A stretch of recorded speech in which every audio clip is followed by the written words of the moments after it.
Jésus est mort pour payer l'amende de nos péchés. Mais qu'est-ce que cela veut dire? Vous avez probablement entendu parler de la prière du pécheur. Quelques mots de confession et l'acceptation du Christ comme sauveur et hop, vous voilà en route vers le paradis. Mais est-ce bien ce que dit la Bible? Beaucoup le pensent, mais est-ce bien le cas? Si vous êtes un fidèle téléspectateur du Monde de demain, vous savez que cette émission est différente. Tout d'abord, nous vous disons, ne nous croyez pas sur parole, croyez à ce que nous disons parce que vous pouvez le prouver vous-même dans la Bible. Une autre différence est que nous ne sommes pas ici pour divertir les gens, mais pour informer, pour vous donner ce que Paul appelait tout le conseil de Dieu. Et vous n'entendez pas cela de vos prédicateurs typiques du dimanche matin. Franchement, il y a beaucoup d'éléments superficiels et sentimentaux dans les émissions religieuses, mais très peu du conseil de Dieu. J'en ferai la démonstration dans l'émission d'aujourd'hui et je vous offrirai également notre ressource gratuite, Jean 3,16, les vérités cachées du verset d'or. Veillez donc à avoir de quoi noter nos coordonnées. Vous pensez peut-être que vous savez tout ce qu'il y a à savoir sur Jean 3, verset 16, mais préparez-vous à être surpris. Je reviendrai d'ici 5 secondes pour vous révéler des vérités cachées de Jean 3, verset 16.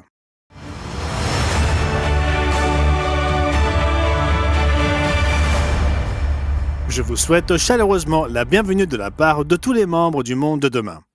Dans notre brochure Jean 3,16, les vérités cachées du verset d'or, je donne 8 doctrines contenues dans ce passage notoire qui sont en fait presque universellement inconnues ou incomprises.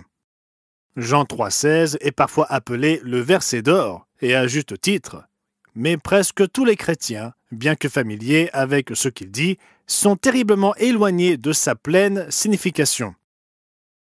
Voici ce qu'il dit, Jean 3 et au verset 16. « Car Dieu a tant aimé le monde qu'il a donné son Fils unique, afin que quiconque croit en lui ne périsse point, mais qu'il ait la vie éternelle. » À première vue, ce passage semble plutôt évident. Alors qu'est-ce qui pourrait bien être mal compris? Quelles sont les vérités cachées? Pour dire les choses simplement, la plupart des gens pensent que le verset dit ceci. Dieu nous aime et Jésus-Christ est mort pour payer la peine de nos péchés. C'est vrai, mais dans ces quelques mots, il y a des détails qui ne sont jamais pris en compte et qui sont obscurcis par des traditions et de fausses idées. Alors regardons de plus près et décomposons. Vérité cachée numéro 1, l'identité de Jésus avant sa naissance. Peu de gens s'arrêtent pour se poser cette question. Pourtant, la Bible donne la réponse. Et c'est une réponse surprenante. Les chrétiens opposent souvent le Dieu de l'Ancien Testament au Dieu du Nouveau Testament, pensant que le Dieu de l'Ancien Testament était dur, exigeant, et que Jésus est venu pour supprimer les exigences irréalistes de son Père. Mais rien n'est plus faux. Cela m'amène à parler de l'importance de savoir qui était Jésus avant son incarnation. L'apôtre Jean était proche de Jésus et le dernier vivant des 12 premiers apôtres. Au début du livre qui porte son nom, Jean nous dit ceci à propos de qui était Jésus. Au commencement était la parole, et la parole était avec Dieu, et la parole était Dieu. Elle était au commencement avec Dieu.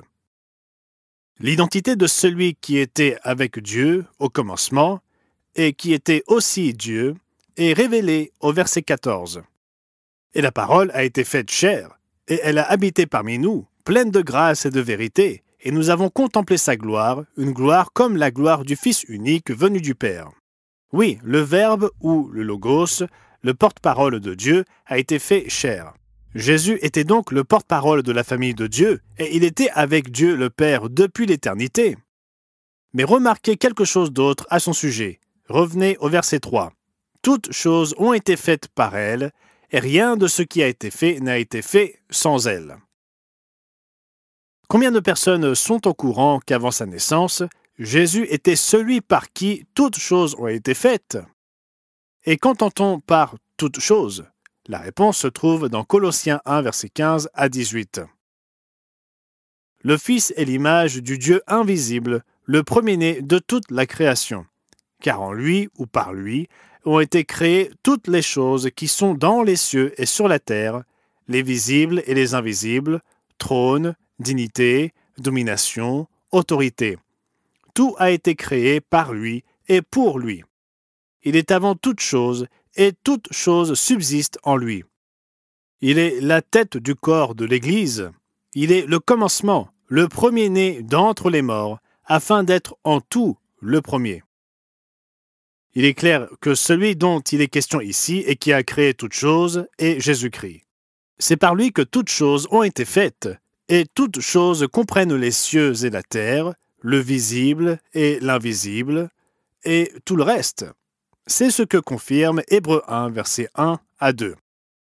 Après avoir autrefois, à plusieurs reprises et de plusieurs manières, parlé à nos pères par les prophètes, Dieu, dans ces derniers temps, nous a parlé par le Fils. Il l'a établi héritier de toutes choses. Par lui, il a aussi créé l'univers. Pourquoi cela n'est-il pas généralement perçu? Et pourquoi est-ce important? C'est important parce que l'identité de Jésus avant sa naissance explique la profondeur des doctrines de la Nouvelle Alliance. Contrairement à ce que l'on pense souvent, ce n'est pas le Père qui a donné les 10 commandements depuis le mont Sinaï, mais celui qui est devenu Jésus-Christ.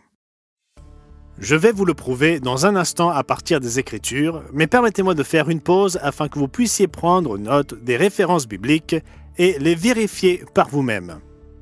N'oubliez pas non plus de noter nos coordonnées pour commander l'offre gratuite d'aujourd'hui, Jean 3,16, les vérités cachées du verset d'or. Franchement, chers amis, il est choquant de constater à quel point ce passage important des Écritures est peu compris. Les idées préconçues, résultat des influences païennes qui ont infiltré le christianisme, nous ont laissé des traditions qui cachent la vérité enseignée par notre Sauveur et ses apôtres. Passez le test pour ainsi dire. Voyez combien de vérités vous comprenez parmi les 8 qui sont révélées dans notre brochure Jean 3,16, les vérités cachées du verset d'or. Cette brochure est envoyée gratuitement, vous n'avez donc rien à perdre.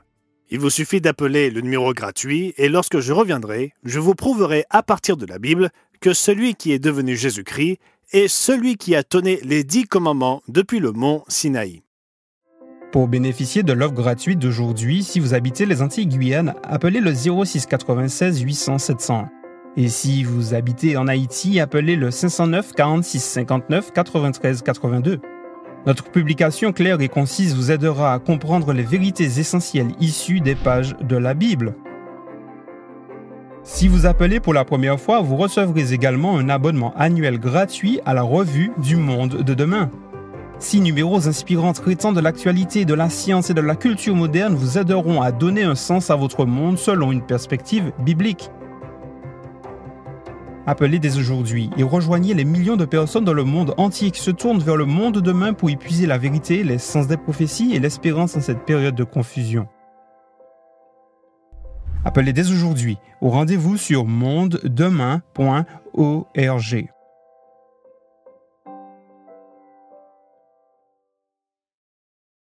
Bienvenue à nouveau. Et si vous venez de nous rejoindre, je vous donne 3 vérités cachées contenues dans le verset le plus célèbre de la Bible.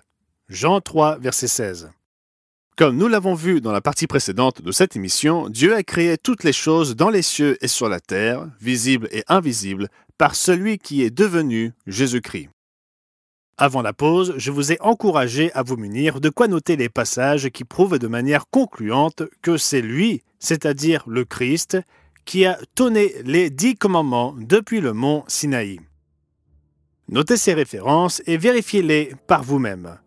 Jean chapitre 1 et verset 18. Personne n'a jamais vu Dieu, Dieu le Fils unique qui est dans le sein du Père, est celui qui l'a fait connaître. Cette simple vérité, à savoir que personne n'a jamais vu Dieu le Père, est confirmée dans Jean 6, versets 45 et 46. Il est écrit dans les prophètes, « Ils seront tous enseignés de Dieu. Quiconque a écouté le Père et a été instruit par lui, vient à moi. Ce n'est pas que personne ait vu le Père, si ce n'est celui qui vient de Dieu.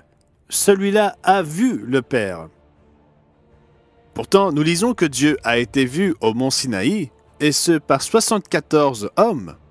C'est dans Exode 24, à partir du verset 9. Moïse monta avec Aaron, Nadab et Abihu, et 70 anciens d'Israël. Ils virent le Dieu d'Israël. Sous ses pieds, C'était comme un ouvrage de saphir transparent, comme le ciel lui-même dans sa pureté. Il n'étendit point sa main sur l'élite des enfants d'Israël. Ils virent Dieu, et ils mangèrent et burent. Les Écritures se contredisent-elles? Si c'est le cas, on ne peut pas faire confiance à la Bible. La simple vérité se trouve dans les 4 premiers versets de 1 Corinthiens chapitre 10. Frères, je ne veux pas que vous ignoriez que nos pères ont tous été sous la nuée, qu'ils ont tous passé au travers de la mer, qu'ils ont tous été baptisés en Moïse, dans la nuée et dans la mer, qu'ils ont tous mangé le même aliment spirituel, et qu'ils ont tous bu le même breuvage spirituel, car ils buvaient à un rocher spirituel qui les suivait, et ce rocher était Christ. Oui, comme nous le lisons dans Jean 1, il y a 2 êtres appelés Dieu, et l'un d'eux, la parole, est venu dans la chair pour racheter l'homme. Il était le créateur de toutes choses, y compris de l'homme, et a donc pu échanger sa vie contre la nôtre. Ainsi donc, vérité cachée numéro 1, l'identité de Jésus avant sa naissance. Jean 3,16 nous dit « Car Dieu a tant aimé le monde qu'il a donné son Fils unique, afin que quiconque croit en lui ne périsse point, mais qu'il ait la vie éternelle. » Cela nous amène à notre deuxième vérité cachée. Vérité cachée numéro 2, la vraie croyance exige l'obéissance. Beaucoup se tournent vers la déclaration de Paul dans Romains 10 et les versets 11 et 13 comme étant les seules exigences pour le salut. Quiconque croit en lui ne sera point confus. Puis au verset 13, « Car quiconque invoquera le nom du Seigneur sera sauvé. » Ces 2 citations proviennent respectivement des prophètes Ésaïe et Joël dans l'Ancien Testament. Elles sont tout à fait vraies, mais que signifie croire? Les Israélites qui sortirent d'Égypte échouèrent dans leur quête de la terre promise, et même la génération suivante, laquelle est entrée en terre promise, physiquement parlant, n'a pas trouvé le repos de Dieu. Pourquoi? L'Épître aux Hébreux, chapitre 3, à partir du verset 16, explique pourquoi. Qui furent en effet ceux qui se révoltèrent après avoir entendu sa voix, sinon tous ceux qui étaient sortis d'Égypte sous la conduite de Moïse? Remarquez que le sujet est la désobéissance. Continuons au verset 17. Et contre qui Dieu fut-il irrité pendant 40 ans, sinon contre ceux qui péchèrent et dont les cadavres tombèrent dans le désert? Et à qui jura-t-il qu'il n'entrerait pas dans son repos, sinon à ceux qui avaient désobéi? Aussi voyons-nous qu'ils ne purent y entrer à cause de leur incrédulité. Il existe un lien direct entre la croyance et l'obéissance, ce qui est expliqué plus loin dans Hébreux chapitre 11 et au verset 6. Or, sans la foi, il est impossible de lui être agréable, car il faut que celui qui s'approche de Dieu croit que Dieu existe et qu'il est le rémunérateur de ceux qui le cherchent. Mais croire ne suffit pas, comme l'a expliqué Jacques, le demi-frère de Jésus. Remarquez-le au chapitre 2, à partir du verset 19. « Tu crois qu'il y a un seul Dieu, tu fais bien. Les démons le croient aussi, et ils tremblent. Veux-tu savoir, ô homme vain, que la foi sans les œuvres est inutile? » Oui, la croyance est bien plus qu'une confession émotionnelle et la répétition de la prière du pécheur. La croyance doit être accompagnée d'une action obéissante. Et n'est-il pas logique que nous comprenions pourquoi Dieu a donné son Fils pour qu'il meure pour nous? Comme le montre Jacques, il ne suffit pas de croire au message de Jean 3, verset 16. Même les anges déchus croient que le Christ est mort pour payer la peine des péchés commis par l'humanité. Ce qui leur manque est évident, l'obéissance. Dans un instant, nous explorerons le lien entre la croyance et l'obéissance en relation avec ce verset spécial. Mais je veux vous accorder une pause de 15 secondes afin de vous permettre de prendre note des coordonnées pour commander votre exemplaire de l'offre d'aujourd'hui, Jean 3,16, les vérités cachées du verset d'or. J'espère sincèrement que vous vous servirez de cette offre, car elle contient des vérités merveilleuses qui sont presque universellement ignorées. Elle vous sera envoyée tout à fait gratuitement, car elle a déjà été payée par les membres de l'Église du Dieu vivant qui parrainent le monde demain, et par nos fidèles co-ouvriers et donateurs. Jean 3, verset 16, les vérités cachées du verset d'or, est une lecture indispensable pour ceux qui étudient sérieusement la Bible et qui veulent connaître Dieu plus intimement.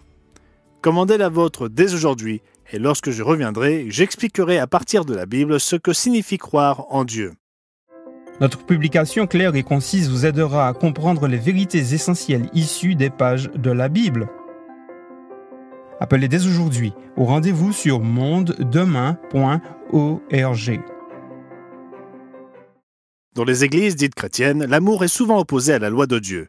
Nous savons que nous sommes sauvés par la grâce, mais cela signifie-t-il que la foi est tout ce dont nous avons besoin et qu'il n'est pas nécessaire d'observer les commandements? Ce n'est pas du tout le cas. C'est pourquoi la vérité cachée numéro 1 est de connaître l'identité de Jésus avant sa naissance.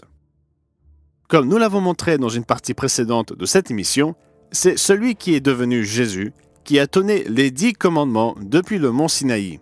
Mais beaucoup croient à tort que c'est Dieu le Père qui parla depuis le mont et communiqua avec Moïse. De plus, ils pensent que Dieu le Père n'a édicté que 9 commandements sur 10 qui étaient justes et que son Fils a dû venir pour redresser la situation. Ils ne le disent pas de cette façon, mais à quelle autre conclusion pouvons-nous arriver lorsqu'ils acceptent tous les commandements sauf un? Ils sont d'accord avec les commandements interdisant d'avoir un autre Dieu que le vrai Dieu, d'honorer ses parents, de ne pas commettre de meurtre ou d'adultère, de ne pas voler ou mentir, mais ils rejettent le commandement de se souvenir du jour du sabbat pour le sanctifier, pensant que le samedi, le 7e jour, est remplacé par le dimanche, le premier jour de la semaine, voire qu'il n'est absolument plus nécessaire. Cependant, lorsqu'un pharisien, un juriste, a posé cette question à Jésus dans Matthieu 22 et au verset 36, « Maître, quel est le plus grand commandement de la loi ?» Celui qui, avant sa naissance ici-bas, a donné les 10 commandements, lui a répondu au verset 37. Jésus lui répondit, « Tu aimeras le Seigneur ton Dieu de tout ton cœur, de toute ton âme et de toute ta pensée. C'est le premier et le plus grand commandement. Et voici le second, qui lui est semblable. Tu aimeras ton prochain comme toi-même. De ces 2 commandements dépendent toute la loi et les prophètes. » Un examen attentif des 10 commandements montre que les 4 premiers nous enseignent comment aimer Dieu, et les 6 derniers comment aimer notre prochain. Jacques explique que tous les 10 sont toujours en vigueur. Jacques chapitre 2 et au verset 10. « Car quiconque observe toute la loi, mais pêche contre un seul commandement, devient coupable de tous. En effet, celui qui a dit « Tu ne commettras point d'adultère » a dit aussi « Tu ne tueras point ». Or si tu ne commets point d'adultère, mais que tu commettes un meurtre, tu deviens transgresseur de la loi. Parlez et agissez comme devant être jugé par une loi de liberté. Vous pouvez vous demander pourquoi une telle insistance sur la loi par rapport à Jean 3 et au verset 16? La réponse est évidente. Pourquoi le Père a-t-il donné son Fils et pourquoi le Christ est mort pour nous? N'était-ce pas pour payer la peine de nos péchés? Et si c'est le cas, n'est-il pas logique que nous apprenions la définition biblique du péché? Les gens ont de nombreuses idées personnelles sur ce qu'est le péché. Certains pensent qu'il s'agit de lorgner le conjoint d'autrui, de visionner de la pornographie et d'aller au cinéma le dimanche. D'autres pensent que boire de l'alcool, du café, du thé ou des boissons gazeuses contenant de la caféine constitue un péché. Certains pensent que danser ou jouer aux cartes est un péché. D'autres encore résument la situation en disant « tout ce qui blesse les autres est un péché ». Bien sûr, selon cette définition, si quelqu'un fait quelque chose qu'il croit, parfois à tort, ne blesser personne d'autre, ce n'est pas un péché. Alors pourquoi les gens ne s'appuient-ils pas sur la définition biblique du péché dans 1 Jean chapitre 3 et au verset 4 ? Quiconque pratique le péché transgresse la loi, et le péché est la transgression de la loi. L'apôtre Jean est connu comme l'apôtre de l'amour, car il a beaucoup parlé d'amour. Vous le constaterez en lisant sa première épître où il utilise le mot « amour » ou le verbe « aimer » plus de 36 fois dans 5 courts chapitres. Non seulement il nous dit par 2 fois que Dieu est amour, mais il nous dit aussi que nous devons nous aimer les uns les autres. Notez-le et consultez-le dans votre propre Bible. Dans 1 Jean 2, versets 3 à 6, il établit un lien entre la connaissance de Dieu et l'observance des commandements. En outre, il nous dit que nous devons marcher comme Jésus a marché et que l'amour de Dieu est parfait en nous lorsque nous lui obéissons. Voici ce qu'il dit dans 1 Jean chapitre 2, versets 3 à 6. Si nous gardons ses commandements, nous savons par cela que nous l'avons connu. Celui qui dit « je l'ai connu » et qui ne garde pas ses commandements est un menteur, et la vérité n'est point en lui. Mais l'amour de Dieu est véritablement parfait en celui qui garde sa parole. Par cela, nous savons que nous sommes en lui. Celui qui dit qu'il demeure en lui doit marcher aussi comme il a marché lui-même. Et n'oublions pas ce que Jean a écrit dans cette même épître au chapitre 5 et au versets 2 et 3. Nous connaissons que nous aimons les enfants de Dieu lorsque nous aimons Dieu et que nous pratiquons ses commandements. Car l'amour de Dieu consiste à garder ses commandements, et ses commandements ne sont pas pénibles. Non, ces commandements ne sont pas pénibles, comme le prétendent certains séducteurs. Donc, vérité cachée numéro 2, la vraie croyance exige l'obéissance. Il y a une troisième vérité cachée dans Jean 3, verset 16 que j'aborderai dans la suite de cette émission. Mais je veux vous donner une autre occasion de commander un exemplaire de l'offre gratuite d'aujourd'hui, Jean 3, 16, les vérités cachées du verset d'or. Voici une citation tirée de cette brochure qui pose une question importante. L'amour est défini par notre mode de vie et la loi définit comment nous devons vivre. Le péché est la transgression de la loi et cette transgression aboutit à une pénalité, la mort. Le Christ a payé l'amende de la mort pour nous. Considérez à présent ce qui suit. Si le Christ a payé l'amende de la mort pour vous, une punition résultant de la transgression de sa loi, pourrait-il vous faire bénéficier de ce sacrifice s'il savait que vous continueriez à enfreindre cette loi? Jean 3, verset 16, les vérités cachées du verset d'or, couvrent bien au-delà de ce que j'ai le temps d'aborder dans cette courte émission. Je vous donne 3 vérités cachées, mais cette ressource gratuite couvre 8 vérités qui ne sont généralement pas comprises. Je vous mets au défi de passer le test, pour ainsi dire, en commandant cette brochure gratuite et en constatant par vous-même combien de vérités vous connaissez ou non. Commandez donc votre exemplaire gratuit de Jean 3, verset 16, les vérités cachées du verset d'or, et faites-le aujourd'hui avant d'oublier. Il vous suffit d'appeler le numéro qui s'affiche à l'écran. Si la ligne est occupée, vous devrez peut-être attendre 1 minute ou 2, mais nos opérateurs sont assez rapides. Vous pouvez également commander en ligne sur notre site internet mondemain.org. À mon retour, je vous donnerai une 3e vérité cachée tirée du verset d'or. Pour bénéficier de l'offre gratuite d'aujourd'hui, si vous habitez les Antilles-Guyane, appelez le 06 96 800 701. Et si vous habitez en Haïti, appelez le 509 46 59 93 82. Notre publication claire et concise vous aidera à comprendre les vérités essentielles issues des pages de la Bible. Si vous appelez pour la première fois, vous recevrez également un abonnement annuel gratuit à la revue du Monde de demain. 6 numéros inspirants traitant de l'actualité, de la science et de la culture moderne vous aideront à donner un sens à votre monde selon une perspective biblique. Appelez dès aujourd'hui et rejoignez les millions de personnes dans le monde entier qui se tournent vers le monde de demain pour y puiser la vérité, les sens des prophéties et l'espérance en cette période de confusion. Appelez dès aujourd'hui au rendez-vous sur mondedemain.org.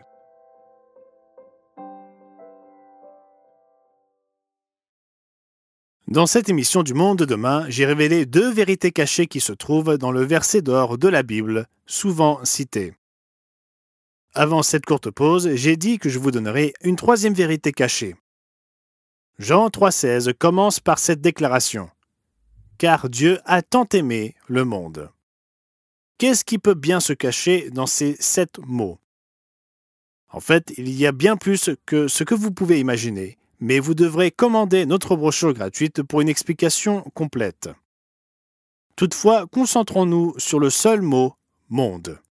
L'une des doctrines les plus erronées du faux christianisme est que Dieu essaie de sauver le monde entier aujourd'hui, ce qui n'est ni juste ni biblique.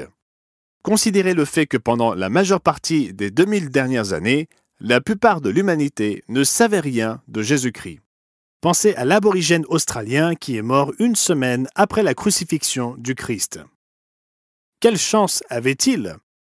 Dieu le jugera-t-il sur ce qu'il savait? Pas selon Actes chapitre 4, versets 10 et 12. Sachez-le tous, et que tout le peuple d'Israël le sache. C'est par le nom de Jésus-Christ de Nazareth que vous avez crucifié et que Dieu a ressuscité des morts. C'est par lui que cet homme se présente en pleine santé devant vous. Il n'y a de salut en aucun autre, car il n'y a sous le ciel aucun autre nom qui ait été donné parmi les hommes par lequel nous devions être sauvés. Un homme obtus m'a dit un jour à propos d'une personne qui n'avait jamais entendu parler du nom de Jésus-Christ, que si cette personne avait voulu connaître le Christ, Dieu lui aurait fait connaître la parole. Mais c'est absurde. Comme l'explique l'apôtre Paul dans Romains chapitre 4 et au verset 14, « Comment donc invoqueront-ils celui en qui ils n'ont pas cru? Et comment croiront-ils en celui dont ils n'ont pas entendu parler? Et comment en entendront-ils parler s'il n'y a personne qui prêche? » En effet, au cours de l'histoire, tous n'ont pas entendu parler du Christ. Et songez à l'injustice faite à ceux qui sont nés dans des régions du monde où l'islamisme, l'hindouisme, le bouddhisme, l'athéisme et une foule d'autres ismes sont la règle. Sans parler des diverses formes de christianisme professant une multitude de doctrines différentes. Comment peuvent-ils tous avoir raison? Dieu sauve-t-il les enfants de présumés chrétiens s'ils emmènent leurs bébés se faire asperger pour le baptême alors que ces bébés n'ont pas la moindre idée de ce qui leur arrive? Tous les autres sont-ils perdus? Ou bien Dieu sauve-t-il automatiquement tous les enfants qui meurent tôt dans la vie avant d'avoir compris ce qu'est le péché et ce que Dieu a fait pour l'humanité il y a près de 2000 ans? La question se résume à ce qui est expliqué dans le chapitre 3 de notre brochure sur Jean 3,16 intitulé « Dieu est-il juste ?» La réponse est qu'il l'est, mais vous devrez commander un exemplaire de cette brochure pour trouver les preuves surprenantes et encourageantes tirées directement des pages de la Bible. Beaucoup d'entre vous ont été tourmentés par la pensée d'un être cher perdu, se tordant de douleur pour l'éternité dans les flammes de l'enfer, comme l'enseigne le christianisme dominant. Mais ce concept n'est tout simplement pas biblique. Ceci, et bien plus encore, est expliqué dans notre ressource gratuite Jean 3,16, les vérités cachées du verset d'or. Commandez-la dès aujourd'hui. Et n'oubliez pas de revenir la prochaine fois lorsque Rod McNair, Wallace Smith et moi-même serons prêts à partager avec vous les enseignements de Jésus-Christ, la bonne nouvelle de son royaume à venir et les prophéties de la fin des temps selon la parole de Dieu. À la prochaine fois. Pour bénéficier de l'offre gratuite d'aujourd'hui, si vous habitez les Antilles-Guyane, appelez le 06 96 800 701. Et si vous habitez en Haïti, appelez le 509 46 59 93 82. Appelez dès aujourd'hui et rejoignez les millions de personnes dans le monde entier qui se tournent vers le monde demain pour y puiser la vérité, les sens des prophéties et l'espérance en cette période de confusion.